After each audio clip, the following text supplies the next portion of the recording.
The plot of the devil thickens.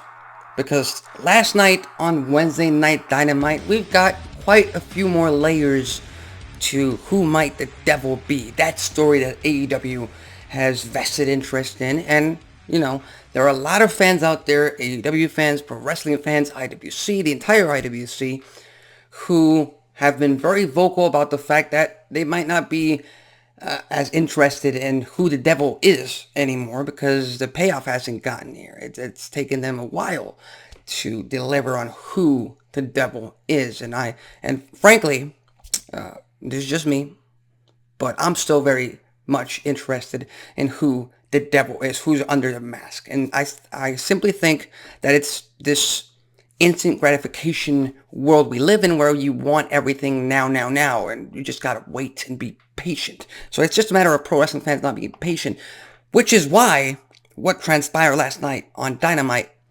excited me a lot.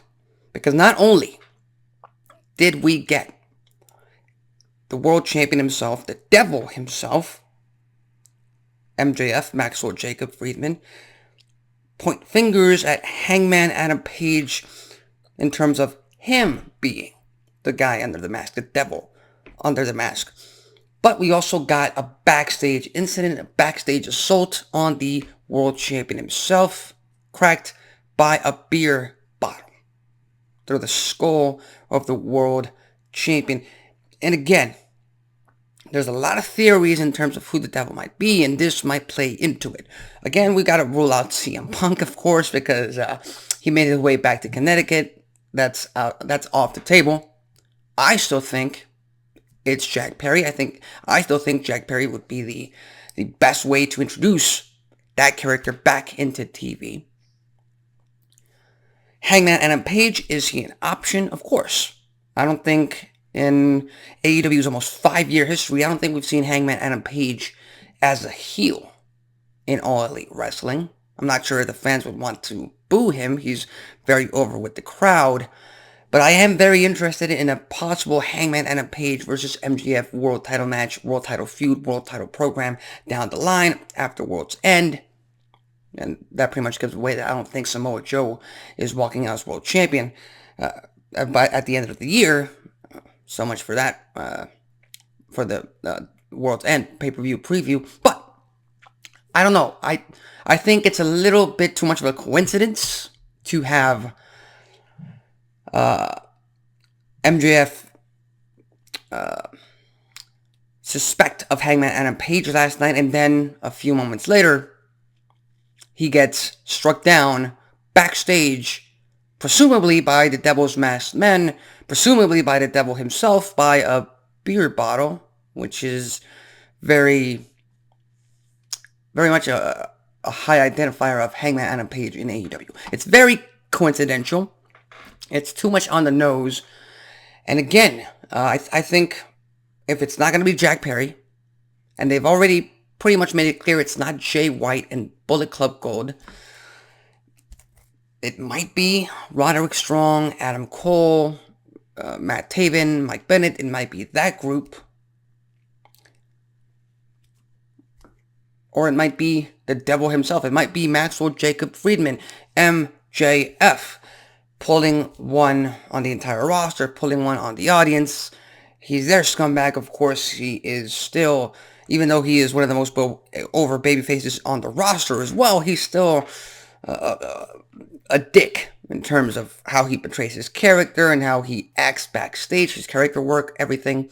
So again, there's a lot to be discussed in terms of that. I still think if I had to pick one, it's going to be Jack Perry, simply because it makes more sense storyline-wise to introduce him that way instead of giving him the old Wardlow treatment where, they don't really know what they're doing with Wardlow. I don't think Wardlow is a part of the Devil's Masked Men. So, yeah, if it's not Jack Perry, it's definitely could be MJF. MJF could be just trying to gain some sympathy. If it is MJF, that would be Vince Russo swerve. That would be kind of like what happened in the main event, where Nick Wayne's mom helped Christian Cage retain his TNT Championship over Adam Copeland. That was one hell of a swerve that I did not see coming. I did predict Christian Cage was going to retain the TNT title. Not that way, but okay.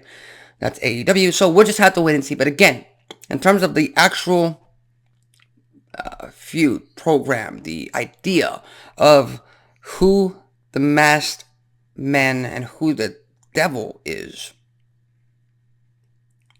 I'm still very much interested. I still think it's Jack Perry under the mask. I definitely think MJF is a high possibility of just doing this. I don't know why. I don't know the reasoning why, but he could be under the devil mask himself. Or, third option, Adam Cole, baby, and the Kingdom and Roderick Strong and all that. I think those are the top 3 options at this point, but I'm still very much interested to see where this goes. And I like that they're building it up as we go. And not only that, I expect the reveal to happen at the World's End pay-per-view once MJF retains his title against Samoa Joe in the main event. So with that said, and obviously that leads into a pretty damn good feud to start up 2024 for MJF and the Triple B. So with that said, what are your thoughts on last night's segments involving the World Champion, his backstage interview segment with Adam Hangman Page, his attack just moments later, just seconds away from tagging against the Devil's Masked Men? Who do you think is the devil under the mask? Leave your thoughts, comments, and predictions in the comment section below. I'm Alexis Carrillo. This has been Wrestling Talk. Tune in later on tonight to Access TV for another episode of Impact Wrestling. And I'll see you next time.